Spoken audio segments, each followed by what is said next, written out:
Okay, just waiting for round 3 here.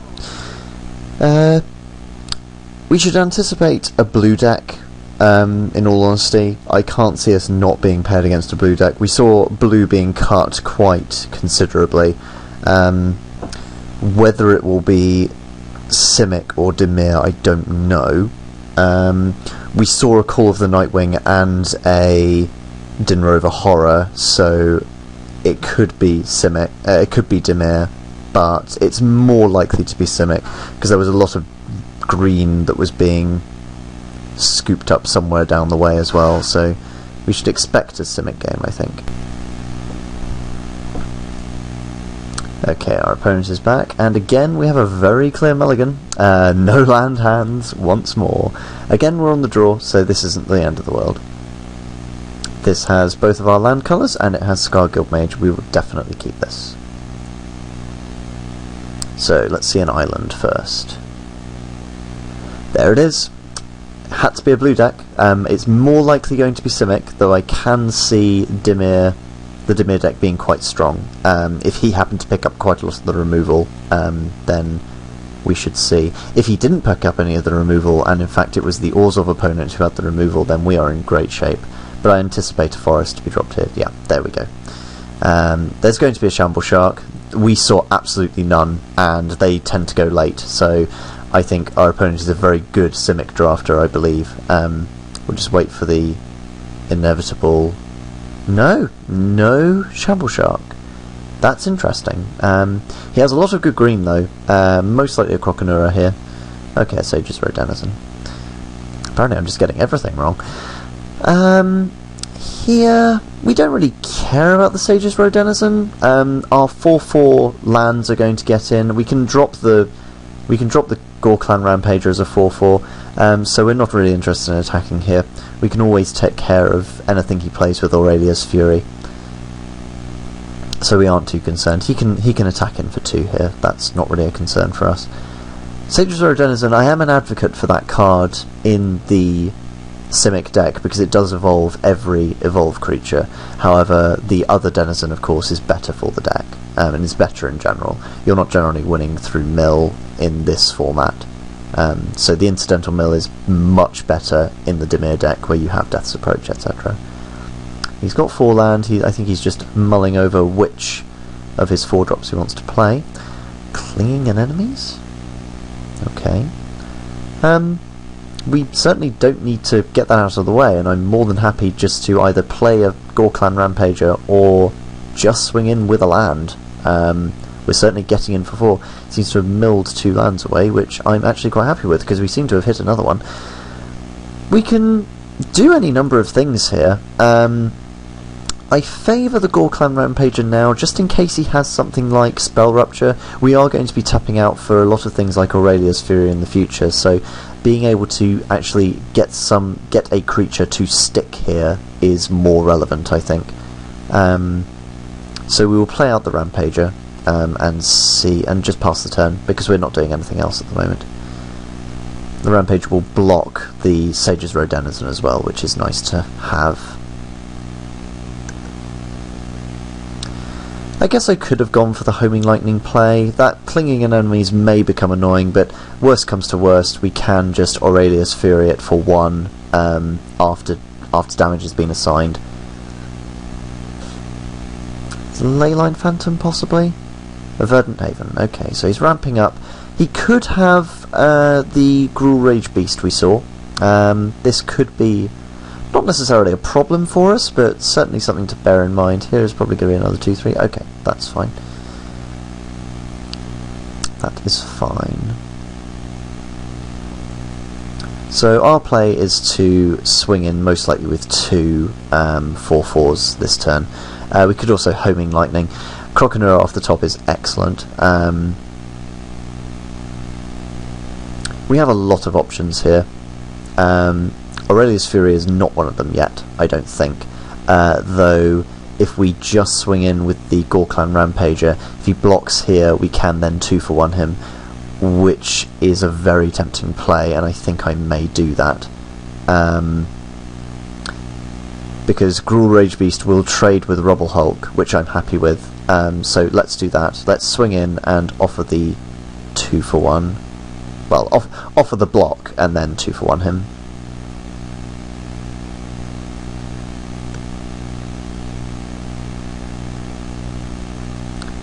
Especially since the 3-1 isn't a problem because we do have Croconura, but I'd rather just get it out of the way, really. He's not blocking. Okay, that's fine. That means we can play Croconura and then evolve it later on.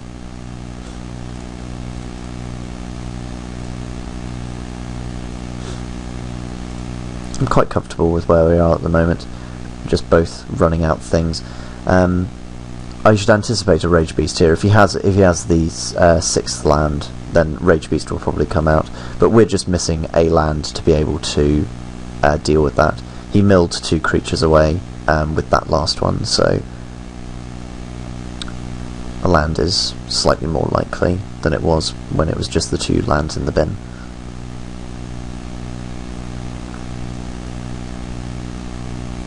I like the idea of Dragon's Maze in trying to do bug self-mill with value creatures like Sage's Road Denizen, just to hit the hit lands into your bin, just so you can then get value off the -1/-1 for each land card in your graveyard after you've milled 4. That removal spell, which seems quite conditional otherwise. Well, we won't block. We'll take 3. That's fine.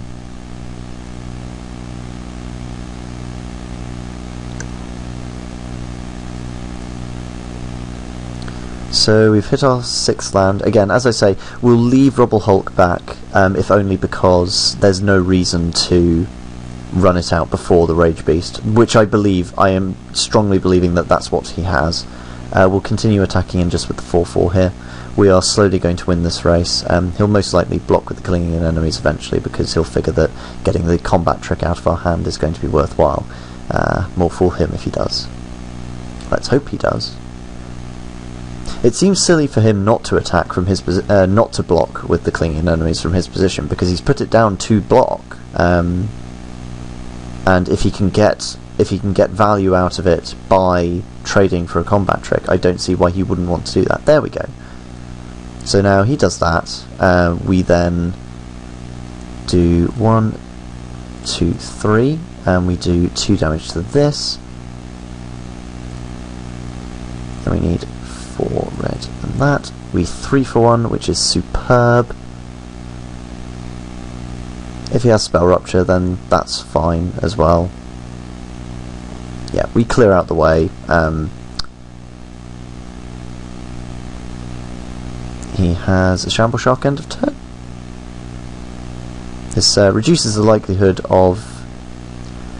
certainly reduces the likelihood of him having the Rage Beast as his last card, and even if it is, then he still needs to draw land off the top, and even in that situation we still have Rubber Hulk to deal with it, so he's only going to be able to get a 2-for-1 out of it.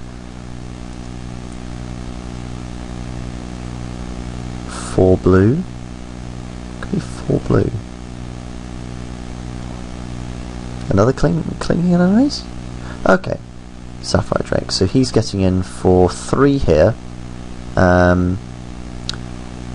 This is quite good for us because we can homing... if we draw... our plan is to homing lightning off the top. Homing lightning in response to one of these, and then block the Shamble Shark on the ground. For now we'll take 3. This isn't a problem. The alternative is that we just do so now so that we're not trading Gorklang Rampager for Sapphire Drake.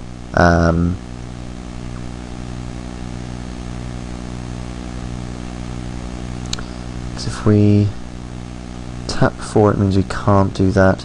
We're then taking 7 on the crackback. He will likely want to trade one of these.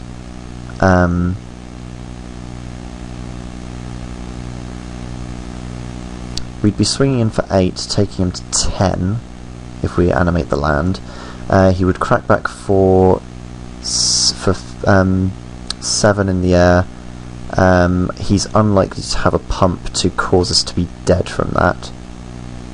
So that isn't the end of the world, and then he has to deal with 2 4/4 swinging in next turn. Yeah, I like that play. I like to do that. Let's animate the mountain so we can keep one. Let's make sure I animated the correct one. Sorry to go back and forth on this, but there we go. Animate this. We will drop this as well, because it does give us the option of blood rushing now if we want to, which would take him down to 1, I believe, from this current attack. That isn't necessarily the worst. We can then remove any blockers he has. He's currently taking 8. This would be a +7, so it would take him down to 3, which still forces him to have more than one blocker at the end of... Yeah, I like that idea. I like going all in on this, because at this point he has to keep things back or die. We have Homing Lightning to deal with everything that isn't Rage Beast. If he does have Rage Beast, then this is a poor line of play, but it doesn't look like he's slamming that land down and playing Rage Beast, so hopefully we should have this game locked up.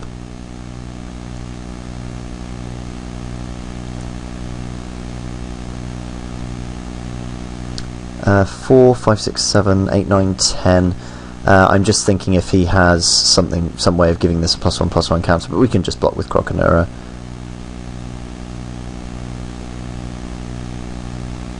Last thoughts, that's fine. We won't have you drawing 2 cards though. We will chump with Croconura, I imagine. Last thoughts on the Sapphire Drake feels like a mistake, if only because... So he's attacking, he'll gain a draw step, which means that...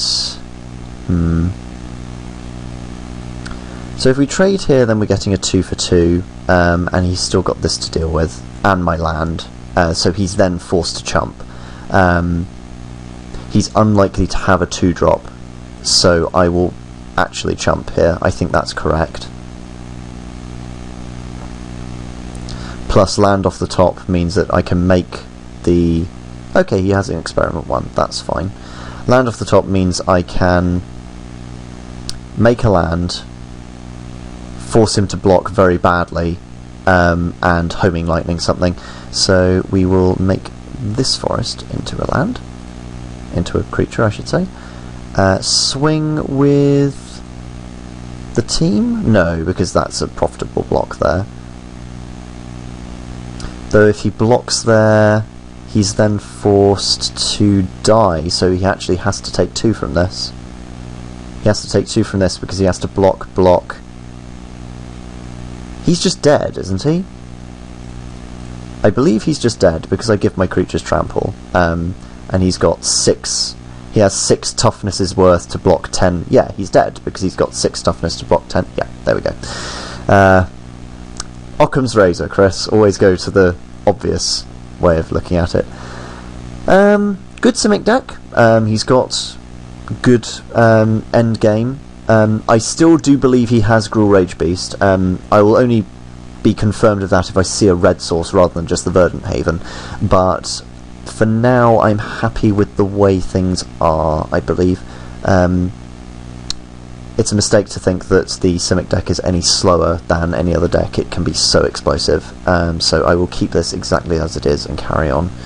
The Bomber Core may need to come out for Game 3, depending on what else we see. Though it's very good against the Drake especially. So we'll keep it as it is for now, and we will go into Game 2.